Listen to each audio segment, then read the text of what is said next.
İbadet bilan axloq ayrilmaydigan bir bütünlükdür. İnsan tantarbiya orqali jismoniy sog'lomlikka erishsa, ibodat orqali ruhiy go'zallikka erishadi. Ba'zi kishilar masjidda noita axloqli bo'lsa-mu, ammo masjidning sirtida, jamiyatda, oilasida, ish o'rnida u boshqa bir inson. İbadet bilan axloq o'tirsidagi mundaq cho'ng ayrilish natijasida islom dunyosida mundaq ikki xil insonlar mavjud. Biri axloqi nachar, ammo ibodatlarni vaqtida o'rinlaydiganlar. Yana biri axloqi yaxshi, ammo ibodatlarni yaxshi o'rinlamaydiganlar yoki faqat o'rinlamaydiganlar. Cemiyette bazı kişiler var ki, ular muamele işlerinde nait rastçıl, durus ve işençilik, ama namaz okumaydı. Yana bazı kişiler var ki, ular ibadetlerge nait hirismen bolsunu, ama ahlakı nacar bolğanlıqdan biravını aldaydı, yana birge azar qılıdı. Bu iki firqinin hiç qaysi İslamdan emas. Su bilan ot birleşelmegandek, talabga loyiq o'rindalgan ibodat bilan nachar axloq birlasholmaydi. Qur'oni Karim baxtga erishadigan haqiqiy mo'minlarning sifatlarini bayon qilgan jami oyatlarda ularning axloqi bilan ibodatini maqtagan. Masalan, Mu'minun surasida mundaq deyilgan: Mu'minlar haqiqatan baxtga erishdi. Ular şundaq müminler ki, namazlarda Allah'ını ulug'laganlıqdan, onundan ayminib turg'uchilardir. Bu ayettikisi bolsa ibadet. Ular bihuda söz, bihuda ishdan yiroq bo'lg'uchilardir. Bu ayettiki axloq. Ular zakat berguchilardir. Bu ayettikisi bolsa ibadet. Ular avratlarini özlerinin ayolları ve çöğürlerden başkalardan yani haramdan saxlag'uchilardir. Öz ayolları ve çöğürler bilen cinsi yaqinchilik qilg'uchilar malomat qilinmaydi. Bunun sırtıdan cinsi talabni qandırışını talab qilg'uchilar haddidan oshquchilardir. Mana bu oyatdikisi bo'lsa axloq.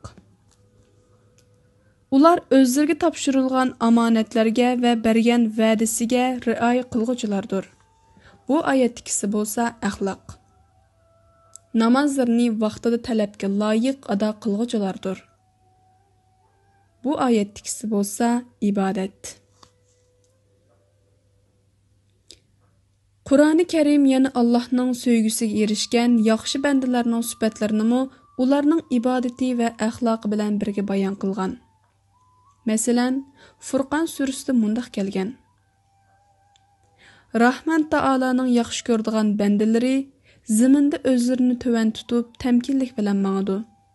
Nadallar ularga nalayıq söz qılsa, ularga sizlerge amanlıq dileymiz deydu ve öz yoluğu davam qılıdı. Mana bu ayetdikisi axloq. Ular kechelerini Rabbiga secde qilish ve qiyamda turuş bilen ötküzüdü. Bu ayetdikisi bolsa ibadet. Ular Rabbimiz bizden cehennem azabını yirak qılğın. Haqiqatan onun azabı kafirlardan ayrılmaydı. O haqiqatan yaman qarargahdır, yaman joydur deydi. Mana bu ayetdikisi ibadet. Ular xirajat qılğanda israpçılıqmı qılmaydı, bexillikmi qılmaydı. İkkisinin arasida o'tirhal yo'l tutudu. Mana bu ayetdeki axloq. Demek, dinimizden bizden talep kıldığını ibadet bilen axloqning her ikkisidir.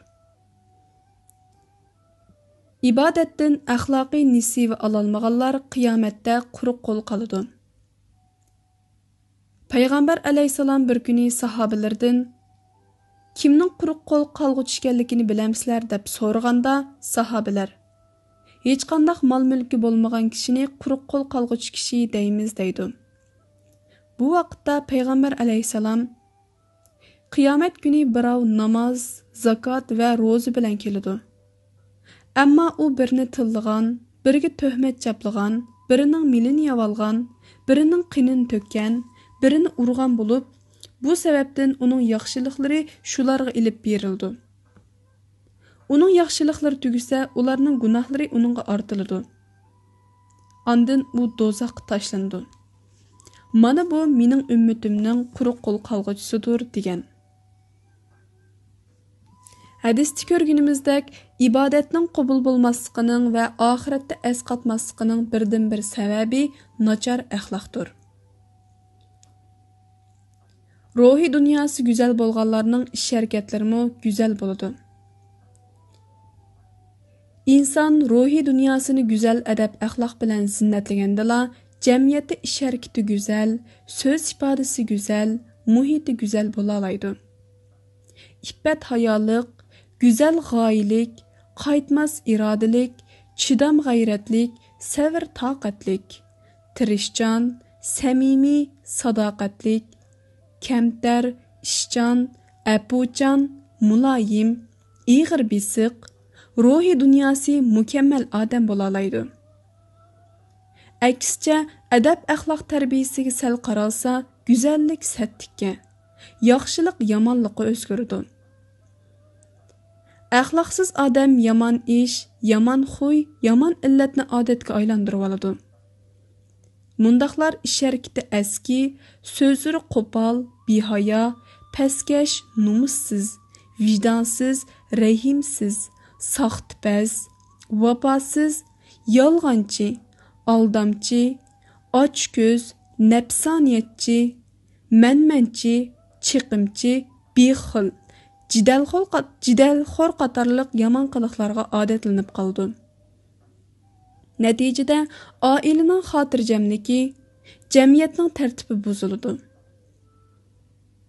Şunu dünyadagi barcha dinlar eng avval kishilarni go'zal axloq bilan zinnatlanishga chaqirib kelgan.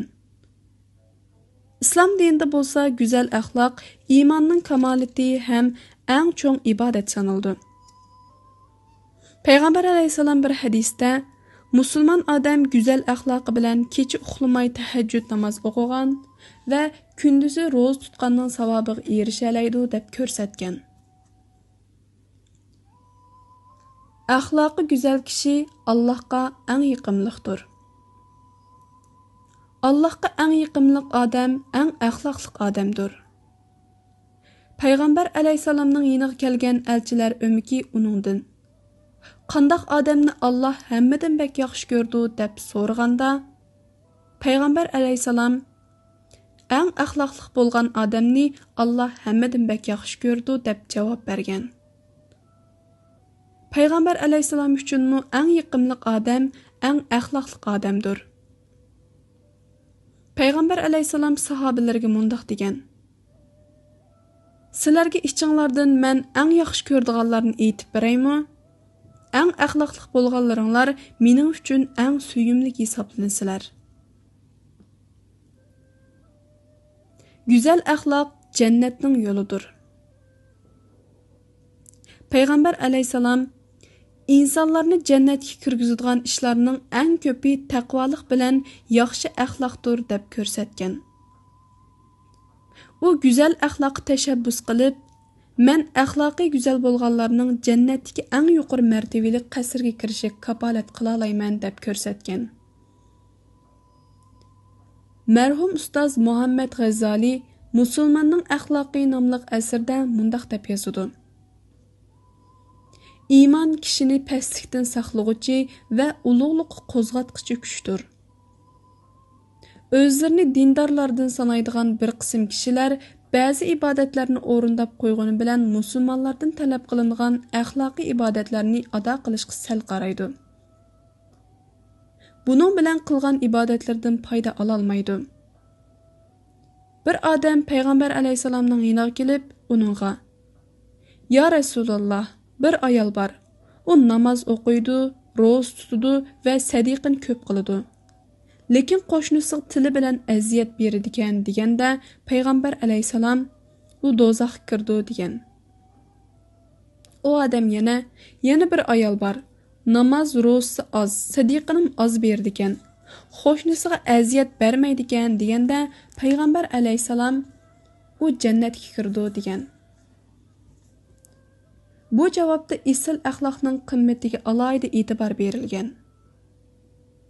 Yana bir hadisda güzel axloq xuddi suv qironi eritgandek xatoliklarni eritadi. Nachar axloq sirki hasalni buzgandek hammani buzadi deb ko'rsatilgan.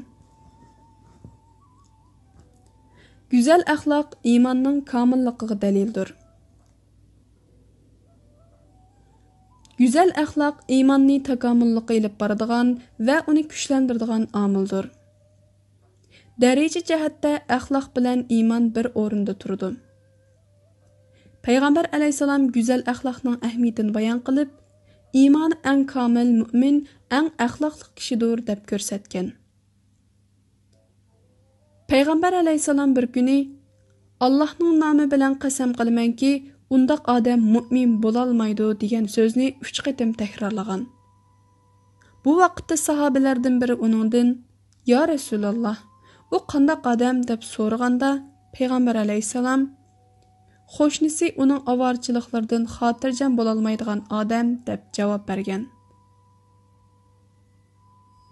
Qani o'ylab ko'ring. Balkoniga yaygan kirning suyini ostinqi qavatdagi qo'shnilarga yoki yo'lga eqitib, kishilarga azor qildiganlar bilan mashinasini qo'shnisining ishga oldiga to'xtatib o'ylab, uni bearam qildigan yoki qo'shnisining ishga oldiga yundi yoki axlatlarni to'kadigan, uyga kirib chiqish jarayonida qo'shnilarni bearam qildiganlar o'zlarini iymonimiz komil deb ayta olamdi? Agar ha desa, ular yolg'onchilardir. İnsanın vücudida rezillik cho'nqurlashib, yomonligi ko'paygan siri xuddi odam kiyimidan ayrilgandekla din-diyonatdan ayrilib qoladi. Yig'ib aytganda, axloq har qanday odamning dunyo va oxiratlik g'alaba yoki mag'lubiyatiga bevosita ta'sir ko'rsatadigan muhim omil.